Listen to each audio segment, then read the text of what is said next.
Mirada Económica.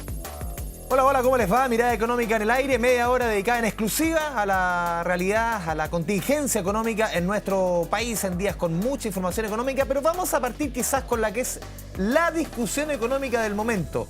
¿Eliminar o no la UEF? Una discusión de larga data, incluso hubo candidatos presidenciales a finales de los 80 que propusieron eliminar la temida UEF. Vamos con la primera gráfica. Esto a razón de un proyecto de ley ingresado al Congreso que busca limitarla, o más bien eliminarla. Hoy día la unidad de fomento, ahí lo vemos en la gráfica, apunta o se expresa en contratos de todo tipo: dividendos hipotecarios, arriendos, colegios, seguros, planes de salud. Una UEF que fue creada hace más de 50 años en el gobierno del presidente Frei Montalva, que buscaba resguardar los ahorros de los chilenos ante un escenario inflacionario galopante en nuestro país. Buscaba resguardar esos ahorros, que se reajustaran en UEF. El tema es que con el correr de los años, esta UEF se ha utilizado para mucho más. Vamos con la última gráfica que hemos preparado en torno a este tema y la discusión que se instala. Lo ha dicho el ministro de Hacienda, que aquí podría haber una suerte de terremoto hipotecario, apuntando al escenario de los créditos hipotecarios y a los dividendos. ¿Cuánto ha subido la UEF durante los últimos 4 años, casi 5 años?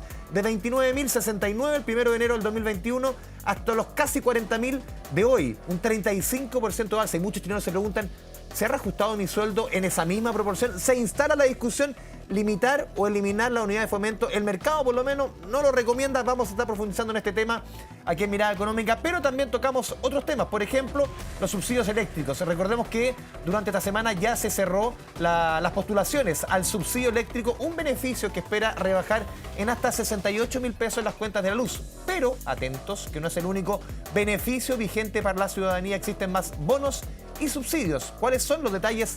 En la nota de José Ignacio Tenas. ¿Postuló el subsidio eléctrico? Sí, hoy día recién. ¿Acaba de postular? Sí, acabo de postular. Contrarreloj llegó Marcia hasta una de las oficinas de Chile Atiende. Su objetivo era alcanzar a postular al subsidio eléctrico que finalizó la recepción de antecedentes este martes a las 6 de la tarde. Nos cuenta que está esperanzada con tenerlo, ya que los gastos fijos de su hogar han ido en alza. Hoy sería regio que me saliera porque todos los meses tengo que pagar algo de 70, 75 mil pesos. Es harta plata para mí porque vivo de una pensión. ¿Cuánto pagaba comúnmente? Como 35, 37. Esa plata yo podía pagarla, pero después tanto que subió la cuenta del alumno. Y al igual que Marcia, según los últimos datos que dio a conocer el Ministerio de Energía, al menos 270.000 hogares postularon. Todos ellos apuntan a tener los descuentos que se calculan según la cantidad de integrantes. Por ejemplo, en el caso de uno, el descuento es de 37.838 pesos. De 2 a 3 integrantes es de casi 50.000 pesos y de 4 integrantes o más supera los 68.000 pesos. Un beneficio que será para todo el segundo semestre a partir de septiembre. Entonces este monto del que nosotros estamos hablando va a aparecer como un descuento en la cuenta claramente identificado. Tiene una glosa específica en la parte donde dice otros descuentos, aparece la glosa del subsidio. Ahora, ¿qué pasa si postulé y no califiqué? Hay espacios de apelación en caso de que las personas no llegaran a calificar y consideran que no fue adecuada la decisión. Los resultados típicamente toman un par de meses más o menos. Eso es lo que nos demoramos en auditar la nómina y que efectivamente quede conforme. Pero atentos, que no es el único beneficio estatal vigente. El mercado laboral está bajo la lupa. En el último tiempo ha mostrado un deterioro y por lo mismo hay 2 beneficios que apuntan a mejorarlo. Se trata del subsidio al empleo joven, que está enfocado para personas entre 18 y 25 años, y el bono al trabajo de la mujer, que apunta a mujeres entre 25 y 59 años. En ambos casos se debe pertenecer al 40% del registro social de hogares y se puede postular a través de cense.cl. Estos 2 subsidios, durante el mes de agosto se va a realizar el pago anual que puede beneficiar a casi 600.000 personas y que puede entregar bonificaciones que podrían llegar hasta los 600.000 pesos en algunos casos. Y hay más. En la página web ventanillaunicasocial.gov.cl podrá encontrar toda la información con respecto a subsidios y bonos que pueden ser para la vivienda, educación o adultos mayores y varios segmentos más. La Ventanilla Única Social es una plataforma donde puedes revisar qué beneficios estás recibiendo, qué beneficios podrías recibir y postular ahí mismo a nuevos beneficios. Se ingresa a través de ventanillaunicasocial.cl con la clave clave única. Una herramienta disponible para toda la ciudadanía y que puede darle más de una mano en este segundo semestre. Ya.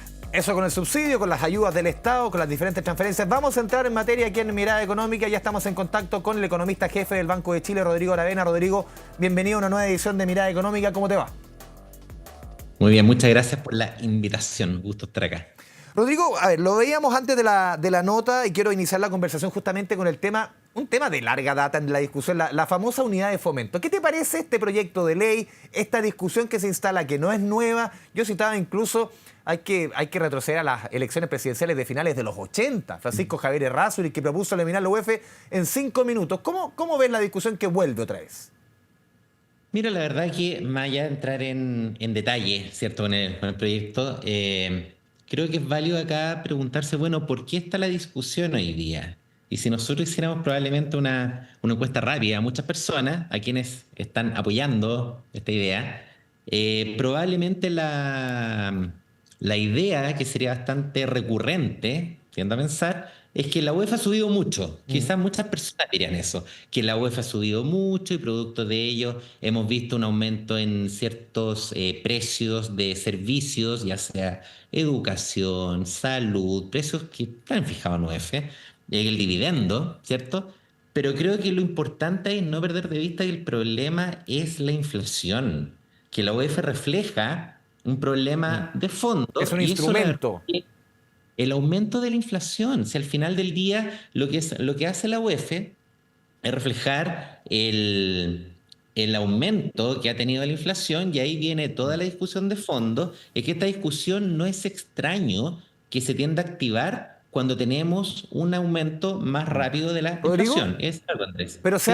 se ha abusado, quizás yo decía en la presentación, la UEF se crea en los finales de los años 60, el presidente Frei Montalva, para proteger los ahorros de la inflación, pero se ha abusado de la UEF. Después entramos en materia sobre todo el efecto que podría tener en hipotecario, lo dijo el ministro de Hacienda, pero se ha abusado en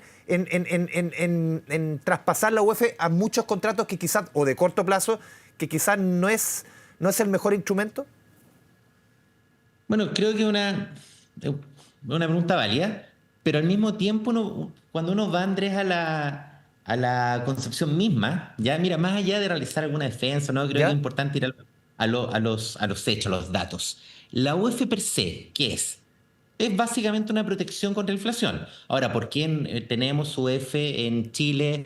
¿Por qué esto tiende a hablarse un poquito más atractiva esta idea en países emergentes? Bueno, porque tenemos historias de inflaciones altas. Entonces, cuando uno piensa, a ver, ¿dónde es relevante la UEF?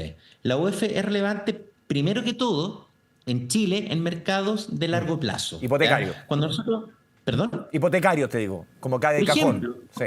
Justamente. Y de hecho, mira, es muy bueno lo que señala Andrés. Cuando uno ve, por ejemplo, el tamaño de los créditos en Chile, cuando uno hace un ratio muy simple y ve el total de créditos que hay en Chile como porcentaje del producto, ¿ya? Porcentaje del producto, vemos que en Chile ese número se parece más o menos al 80%, ¿ya? Cuando vemos el resto de América Latina, cuesta que ese número pase mucho más allá del 40, 50%. ¿Dónde está la diferencia? No tenemos gran diferencia en términos de créditos, por ejemplo, a empresas. No tenemos gran diferencia en materia de crédito consumo. La brecha está principalmente porque tenemos mucho más mercado de crédito hipotecario respecto de otros países. Y ese mercado es principalmente en UEF. ¿Y por qué es en UEF?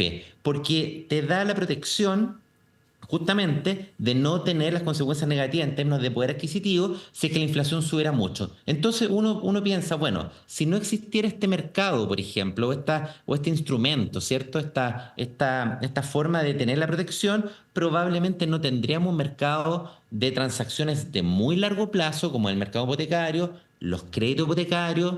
Andrés, sí, Rodrigo, sí, justamente, porque si no existiera, en ese escenario, que no existiera, los bancos, en el caso de los hipotecarios, buscarían otra herramienta para justamente traspasar el tema de la inflación al consumidor, en el fondo, para protegerse de la inflación, una herramienta que podría ser más onerosa, más costosa para el usuario. Es que justamente yo diría que es más bien al revés. ¿Ya? Dado que existe un mercado de largo plazo que permite tener una protección contra la inflación, que justamente existen bonos de largo plazo. Hay empresas en Chile que emiten bonos de largo plazo en UF, los fondos de pensiones compran estos bonos de largo plazo, el mismo gobierno Sí. también emite Pero bonos si no de largo existiera, plazo. en ese escenario me pongo, si se elimina, ponte que se elimina en el Congreso, ¿qué herramientas tendría la banca para poder protegerse de escenarios inflacionarios en el mercado hipotecario? ¿Qué efecto tendría sobre el mercado hipotecario? Para que quienes nos ven lo entiendan. Una hipótesis que yo plantearía acá es que si no tuviéramos una confianza contra la inflación, que ojo, no solamente la UEF, ¿Sí? es la existencia de la UEF, más la existencia de un Banco Central Independiente, Es una suma. claro, también la confianza de que vamos a tener una inflación estable a través del tiempo. O sea, no es solamente el hecho que exista la UEF, sino todos los países tendrían UEF y eliminarían algún problema. Pero yo tendría a pensar que si no tuviésemos ese conjunto de cosas que permite que haya algún grado de protección y tranquilidad con la inflación de largo plazo, probablemente nos pareceríamos más al resto de América Latina, donde no hay créditos de largo plazo, donde los créditos más largos llegan a 8 o 10 años, donde no existiría un mercado de crédito hipotecario desarrollado como tenemos en Chile, no habrían transacciones a largo plazo, donde y ojo, esto no es Sí. solamente un tema, Andrés, de crédito hipotecario. El gobierno en Chile emite bonos en UEF para financiar su deuda pública con bonos que son, no sé, 20, 30 años. Pero En el Rodrigo, resto de los quizás en Latina, contratos más a corto plazo. Te pongo ejemplos como arriendos, algunos seguros. Quizás se ha extralimitado el uso de la UEF. es que hay un mercado donde hay una El pago parte colegio, de... por ejemplo. Claro, hay inversionistas y hay un mercado donde hay gente que busca tener alguna protección contra la inflación. Hay temores todavía. Yo más que pensar la intencionalidad del instrumento, me ¿Ya? preguntaría por qué sigue siendo ese instrumento tan válido y por qué sigue siendo tan relevante y por qué permite que haya transacciones. Y claro, porque existe inflación. O sea, cuando volvamos a Entonces, tener una inflación del 3%, por ejemplo, que se pronostica para el próximo año, y volvamos a esa normalidad, quizás esta propensión a usar la UEF se va a frenar, porque ha crecido, porque hemos visto un escenario inflacionario. Cuando volvamos a esa inflación, al rango meta, este uso de la UEF, ¿va a volver al rango original que teníamos antes, que era más bajito? ¿Crees tú? no descartable, para nada. De ¿Ya? hecho, cuando uno ve, por ejemplo, en periodos de inflación baja, inflación mucho más baja y más estable. A ver, si Andrés, venimos saliendo de algunos años donde la inflación sorprendió Claro, un 10%.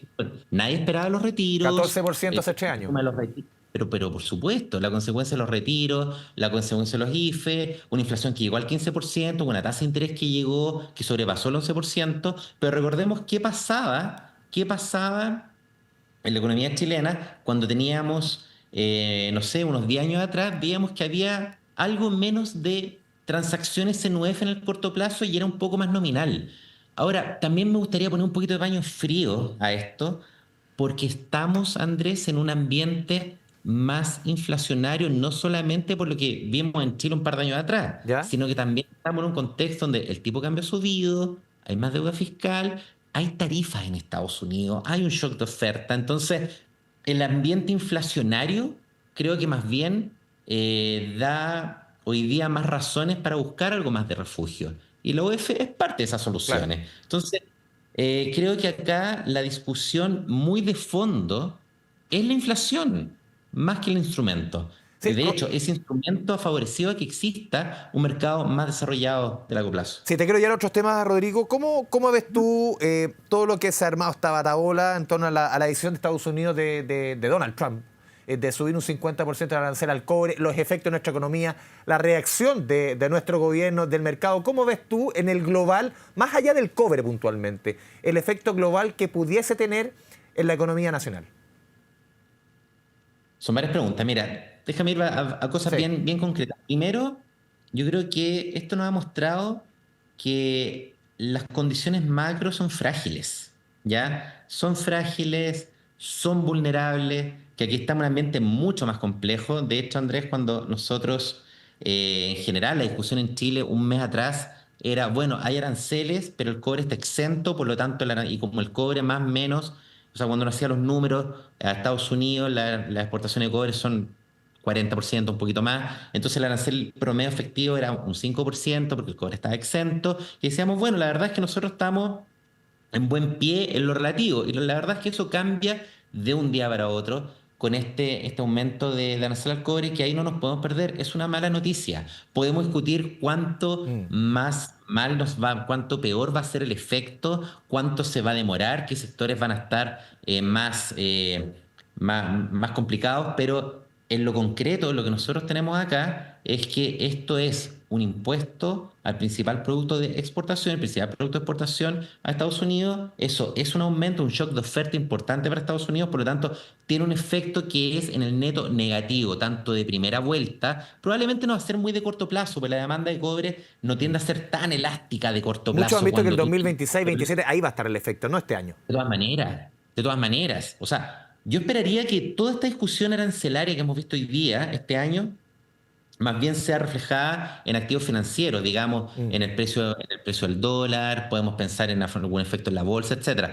Pero los efectos reales en la economía los vamos a empezar a ver los próximos trimestres. ¿Por qué? Porque ya el efecto en el comercio internacional se va a notar el segundo semestre. Es más, el primer trimestre de este año, si uno mira las cuentas nacionales de Chile, si uno mira, por ejemplo, datos de Estados Unidos creció, pero con una acumulación de inventarios que fueron más o menos 150.000 millones de dólares, que eso es el triple de acumulación de inventario que ellos tienen en un trimestre normal. ¿Y por qué? Porque como se preveía... Adelantaron un aumento compra. de aranceles, exacto, las empresas anticiparon la compra de bienes, que esa demanda se anticipó que no va a estar el día de mañana. Va a haber un efecto en China sin lugar a dudas, va a haber un efecto en Asia, va a haber un efecto en el comercio internacional. Esto nos va a afectar... ¿La magnitud claramente. está por verse?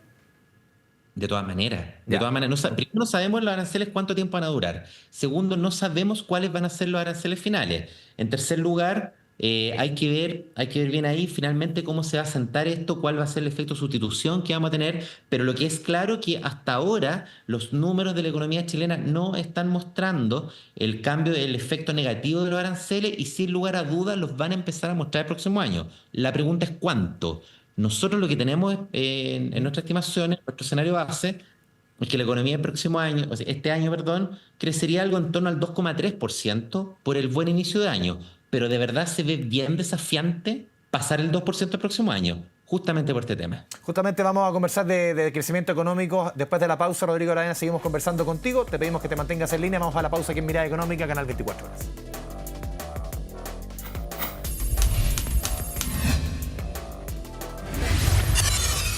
Mirada Económica.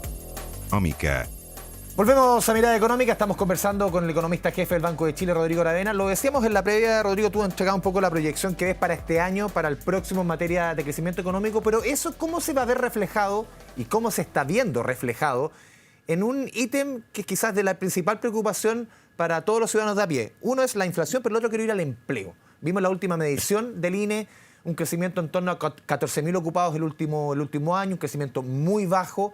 El tema de las mujeres, 10,1%, hace 4 años que no teníamos un crecimiento, o sea, un desempleo de 2 dígitos en el caso de las mujeres. ¿Cómo estás viendo el mercado del empleo? Porque es un ítem, ese sí que es sensible cuando la economía anda como está andando, que no estamos hablando que está creciendo a un 2, 2,5, que no es muy proclive a crecimiento de empleo. No puedo estar más de acuerdo con lo que señala, y ahí con la importancia que justamente se le da a este tema. Déjame solamente mencionar una idea muy breve, muy breve. Cuando hablamos de empleo, estamos hablando también de crecimiento. Una idea muy breve. Desde el 2014 hasta ahora, Chile ha crecido alrededor de un 2% promedio. Pero ese 2% se dio en un contexto marcado por condiciones extraordinariamente favorables, sacando la pandemia, por supuesto, pero precio del cobre alto, flujo de capitales a países emergentes, China creciendo bastante rápido. De hecho, salió un estudio, una nota del Fondo Monetario algunas semanas atrás, donde comparaba cuando los países los países desarrollados fueron como Chile, crecían en promedio un 2,9%. Por lo tanto, hay un tema de crecimiento dando vuelta, y si las condiciones globales van a ser peores, porque van a ser peores hacia adelante, la pregunta es qué vamos a hacer para mantener el 2%. Eso yo creo que es un tema que hay que poner sobre la mesa. Ahora, en materia de empleo, creo que con lo que hemos visto, tenemos varias razones para pensar que el deterioro ha sido estructural. Y este 8%, que lleva más de 30 meses, perdón, Rodrigo, debiese ser como la línea, porque hace 10, 15 años conversábamos, yo recuerdo, y veíamos que el desempleo estructural era 6,5, con suerte 7. Hoy día parece como que el desde es el 8. ¿Cómo lo ves tú? Peor todavía, más preocupante. Cuando nosotros vemos una economía, como decías tú recién, una economía que está creciendo, no sé, entre un 2 y un 2,5 es nuestro potencial. La inflación se está acercando a la meta, la tasa de interés no está tan lejos de la tasa neutral. Por lo tanto, el desempleo que tenemos hoy día es un desempleo que es más o menos de equilibrio, si lo queremos ver así, considerando que cuando la economía crece en equilibrio, la tasa de interés más o menos está en equilibrio, la inflación no está tan lejos del equilibrio. En el pasado, cuando nosotros crecíamos al 2 y algo por ciento, teníamos tasas de desempleo más parecidas al 7, es lo que tú mencionabas. Sí. Entonces tenemos un tema primero con la tasa de desempleo que es preocupante per se. ¿Hay un tema Y ahí- estructural o coyuntural? Porque uno lo ve, conversando con varios economistas, lo ven más estructural, que esto viene hace rato en nuestra economía, no es de ahora. Yo lo veo más estructural, y lo veo más estructural por varias razones. Primero, no es solamente el desempleo, es el tamaño del mercado laboral. Yo creo que más preocupante que la tasa de desempleo, que vamos a volver sobre ella, es la tasa de participación laboral. Antes de la pandemia, nosotros llegamos a registrar una tasa de participación laboral, es decir, personas que trabajan o buscan empleo como porcentaje, ¿cierto?, de la base misma, llegó a ser un 64%, y aquí no hemos podido pasar de manera sostenida el 62%. Es decir, tenemos un mercado laboral que tiende a ser más pequeño, y eso per se es una preocupación. Significa menos personas disponibles, digamos, contribuyendo al proceso productivo del país, significa menos recaudación tributaria, significa menos personas trabajando para financiar una torta que es más Y grande. una población porque que hay- envejece. Exacto, población que envejece también. Por lo tanto, hay un tema aquí como de base de tamaño de mercado laboral que en lo concreto es más pequeña. Eso es una fuente de preocupación. Segundo lugar, tenemos un mercado laboral que la tasa de informalidad no ha bajado. Nosotros pensamos que hay una parte de la informalidad que iba a ser más transitoria, pero nos quedamos en números cercanos al 30%. Ya, pero es 26%, perdón, Rodrigo, y no se compara con los países de alrededor y es la mitad de otros países. Seguro que sí, pero había un componente que nos hacía pensar que era estructural. Claro, otros Ya. países, la pregunta es por qué nos vamos a comparar con otros países, la pregunta es de dónde veníamos, o sea, es Ya. una discusión bastante abierta, ¿cierto? Al mismo tiempo, nosotros tenemos un tema de informalidad que hay que mirar con atención, de tamaño del mercado laboral, que es la tasa de participación, la tasa misma de desempleo, creo que hay que mirar con atención más que el promedio en algunos sectores, el empleo femenino, Sí. empleo juvenil, claramente hay un tema ahí que es preocupante. Bueno, y cuando vemos un contexto donde la economía no crece, que eso no sé si es tan coyuntural, yo creo que tiende a ser más estructural, cuando vemos esta combinación de salarios reales que han estado creciendo por sobre la productividad, por sobre el crecimiento de la economía, también te habla de un encarecimiento relativo que hoy existe en comparación a la Y productividad. ahí, en el mercado Rodrigo, laboral. justamente en ese punto, el encarecimiento, lo hemos visto en las cifras que ha entregado el mismo INE, ¿cuánto han subido los sueldos en promedio respecto a cuánto subió la inflación? Y generalmente los sueldos han subido bastante más. O sea, el sueldo real ha crecido. Eso las personas, obviamente, que tienen contrato. ¿Cómo ves tú ese elemento ahí? Porque está la discusión, yo recuerdo hace un par de semanas conversando con el ministro del Trabajo, ¿cuánto tiene relación ello con por ejemplo, el tema de las 40 horas, sobre todo con el tema del salario mínimo, que ahí está la discusión y el ministro siempre ha dicho que aquí no hay una correlación, no hay un estudio que diga aquí estas medidas han influido en ello. Distinto fue el relato que entregó Rosana Costa, presidenta del Banco Central, dijo aquí hay una presión de costo. O sea, la presión de costo yo creo que hay que ver con los distintos indicadores de precio de la producción, indicadores que no son indicadores que lo hayamos inventado nosotros en Chile, son indicadores que se usan globalmente, que es mirar cómo ha crecido los salarios reales y cómo ha crecido la productividad, y más allá podemos tener una conversación larguísima de eso respecto del rol de, no sé, de por ejemplo la flexibilidad laboral, de ver por ejemplo incentivos que hay en distintos sectores, podemos mirar por ejemplo la fijación de salarios como es. La verdad es una discusión bastante larga, pero en lo más concreto, lo que hemos visto es que los salarios reales han crecido más rápido que la productividad. En lo concreto, lo que hemos visto es que distintas mediciones de costos han crecido más rápido incluso que medidas de inflación, y eso es una presión de costos que ¿Y eso es atenta a la indiscutible. creación de empleo? Por supuesto que sí. Por la presión de costo lo que hace, tiene un efecto sobre márgenes, tiene un efecto al final del día en crecimiento económico, y en la medida que tengamos menos crecimiento tenemos menos empleo. Pero insisto, esto que tú mencionas es coyuntural, hay elementos coyunturales. Pero la gran pregunta de fondo es, si la economía chilena hoy día está creciendo poco por sobre el 2%, que es más o menos su tendencia, por qué el desempleo está más cerca del 9 y no del 7 y por qué la participación laboral con estos salarios, con este crecimiento de salarios, por qué la participación laboral está pegada en 62 y no volvió a los niveles prepandemia. Y eso te habla más bien de cosas estructurales, lo cual es aún más preocupante al ver cómo ha cambiado la pirámide poblacional, el envejecimiento de la población, esto tiene impacto fiscal, por lo tanto, creo que acá lo que falta en general en la discusión política, académica, ¿cierto?, de políticas públicas, es reconocer que acá si hay algo que nos debería preocupar, por supuesto, aparte de la mano de crecimiento, el mercado laboral. Ahí es probablemente donde tenemos una mayor cantidad de preguntas sin responder y donde probablemente tenemos una mayor cantidad de riesgos de cambio estructural. Por último, Rodrigo, nos queda un minuto. ¿Cómo ves una de las medidas importantes que ha adoptado el gobierno es unificar los subsidios, sobre todo a mujeres, población joven y personas sobre 50 años? Unificar todos los subsidios, hacerlos que duren menos tiempo, que se compita más por ello, que tengan más efecto en el mercado laboral. ¿Cómo lo ves tú esa medida que ha tomado la autoridad? Mira, hay varias cosas ahí, ¿eh? Hay varias cosas. Las decisiones de gasto y subsidios siempre deben tener foco, tienen que ser focalizadas, ¿ya? Entonces, ahí en la medida que no tengamos tanta heterogeneidad entre grupos, puede ser algo justificable. Sí. Hay dudas. Tenemos que ver los datos, tenemos que ver el efecto, pero creo que acá la gran pregunta de fondo es cómo vamos a... Mira lo que voy a plantear. ¿Cómo vamos a siquiera ser capaces de seguir manteniendo un 2% de crecimiento con un escenario externo peor? ¿Y cómo vamos a poder hacer frente también a un escenario donde hoy día no solamente es comercio internacional de bienes, los servicios son transables, hay inteligencia artificial, hay nueva tecnología, hay una sustitución? La pregunta es cómo nos vamos a hacer cargo en términos de capital humano, en términos de conocimiento, para que la fuerza de trabajo vuelva a recuperar si no tengamos tanta diferencia también entre distintos grupos. Esto no se resuelve solamente con subsidio. El subsidio es algo para corto plazo, pero aquí problemas estructurales requieren medidas estructurales. Rodrigo Aravena, economista jefe del Banco de Chile, te agradecemos esta conversación, como siempre, tu buena disposición al diálogo con Canal 24 Horas con Mirada Económica. Gracias, Rodrigo. Un abrazo a la distancia. Muchas gracias a usted por la invitación. Estés bien. Chao, chao. Gracias.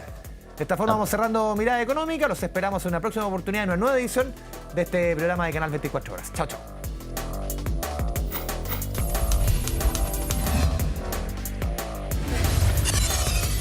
Mirada Económica.